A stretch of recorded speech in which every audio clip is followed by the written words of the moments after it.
O visto de procura de trabalho vai acabar? Essa é a pergunta que está explodindo nos comentários e nos grupos do WhatsApp e a resposta é não.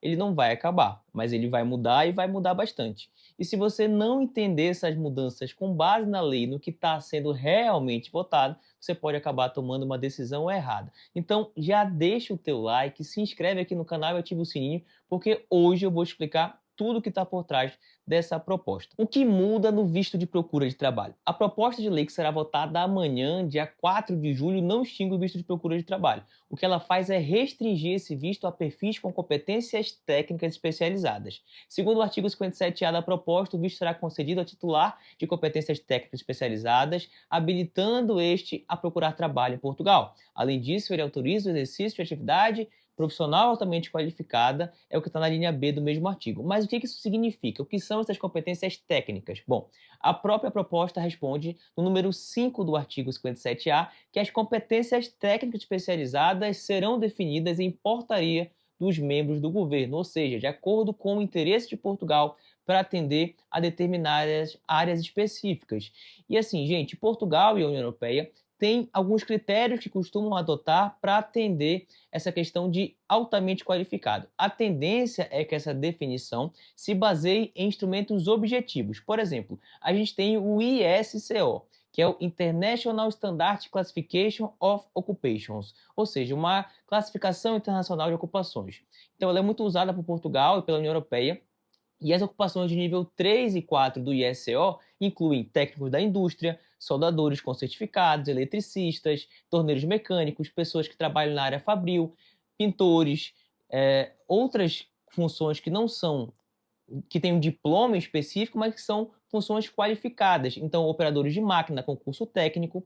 E, além disso, a gente tem o QNQ, que é o Quadro Nacional de Qualificações de Portugal. O nível 4, por exemplo, desse quadro, são cursos técnicos do ensino secundário, tem o nível 5, que são cursos de especialização tecnológica, ou seja, essa proposta não se trata apenas de quem tem ensino superior, mas sim de profissionais qualificados tecnicamente com formação ou experiência reconhecida. Isso é importante, então não inventou na proposta que precisa de engenheiro, de médico, professor, matemática. Esses profissionais, certamente que têm uma graduação, vão estar inseridos ali, mas ela não lista quais são as profissões específicas, mas sim que haverá uma regulamentação futura com base em critérios técnicos objetivos. Portugal tem o objetivo de fazer algo parecido com a Espanha. Lembra daquela história da Espanha de ter profissionais com profissões de difícil cobertura? Eu imagino que Portugal vai ter um leque muito maior, porque precisa de muitos imigrantes para diversos setores, e vai colocar ali, de acordo com a necessidade do país, quais são esses profissionais. Por exemplo, na área da construção civil, Portugal precisa construir muitas habitações,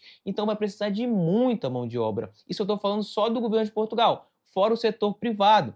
Então, Portugal tem muita especulação imobiliária, tem muito capital estrangeiro investindo no país, então, consequentemente, você precisa de muita gente para esse setor, por exemplo, da construção civil. Então, você vai precisar atrair pessoas que tenham pelo menos um certificado técnico, alguma formação ou experiência na área. Então, não quer dizer necessariamente que você tem que ter um diploma. É claro que se você tiver um diploma, certamente você vai estar nessa possibilidade de solicitar um visto. Mas quando a gente, ao invés de falar altamente qualificado e falar profissões que tenham competências técnicas especializadas, você abre muito mais esse leque. Então, o visto de procura de trabalho talvez ainda continuará sendo uma boa opção para você. Mas muita gente está me perguntando o que acontece após a votação de amanhã. Vai ser votado, vai ser aprovado e já acabou o visto de procura de trabalho? A lei já entra em vigor? Não, gente, isso não significa que a lei vai entrar em vigor amanhã.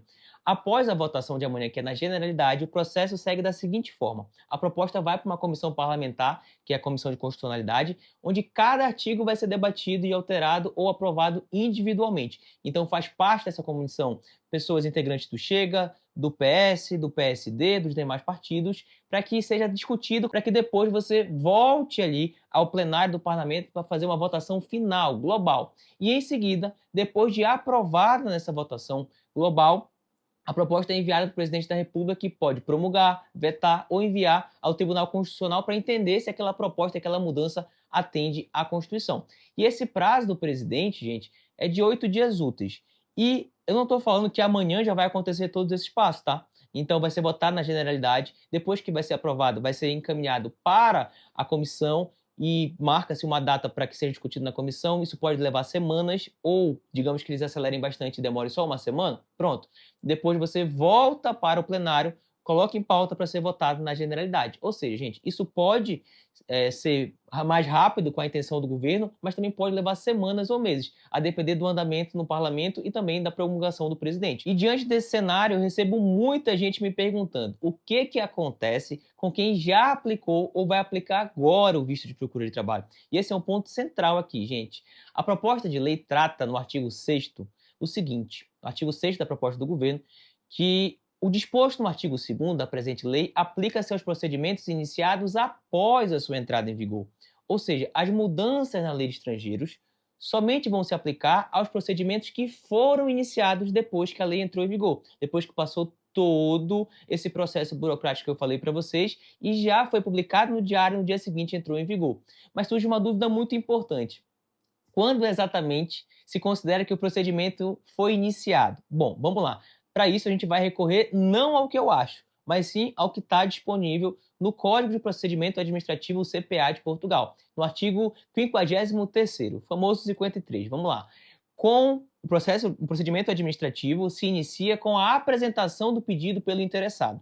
No caso do visto de procura de trabalho, isso pode corresponder ao momento em que a pessoa já pagou a taxa consular, já fez o envio pelos correios e tem ali o comprovativo de que a documentação está sendo rastreada, está sendo enviada para a VFS. Então, como que funciona para iniciar um processo de visto? Você reúne a documentação, envia com passaporte para a VFS, paga a taxa consular e com isso o processo é analisado. Então, se a gente for analisar à luz do Código de Procedimento Administrativo, essa iniciativa é feita a partir do momento que o interessado dá início ao processo. E como que inicia o processo? Fazendo isso que eu falei para vocês. Então, com base no artigo 53 do Código de Procedimento Administrativo, CPA, a gente consegue perceber que o processo foi iniciado antes da lei entrar em vigor. Nesse momento que eu estou gravando esse vídeo, a lei sequer foi votada. E é importante destacar que mesmo que o número de protocolo ainda não tenha sido atribuído pela VFS, que pode demorar até 30 dias em tese, o que caracteriza o início do procedimento administrativo é o ato de apresentação do pedido com prova de envio. Então é importante que você junte todos os comprovativos de pagamento de taxa consular, de envio da documentação pelos correios, porque isso pode, futuramente, se for questionado pela VFS ou consulado, você tem as provas de que você iniciou o procedimento e por isso você deve seguir ali com a legislação atual. E, gente, esse entendimento ele também encontra respaldo no princípio da irretroatividade da lei, que é previsto na Constituição Portuguesa. Ou seja, uma lei ela não pode retornar para prejudicar o indivíduo. Então, isso tá presente na Constituição da República de vários países democráticos. Em Portugal não é diferente. Então, o princípio da irretroatividade da lei é muito importante e ele deve ser analisado. Então, se naquele momento você atendia aos critérios, não faz sentido, e fez a aplicação daquela forma, não faz sentido que a lei volte para te prejudicar. Isso sem mencionar o princípio da segurança jurídica que protege o cidadão de alterações abruptas depois de ter cumprido corretamente os requisitos exigidos pela lei.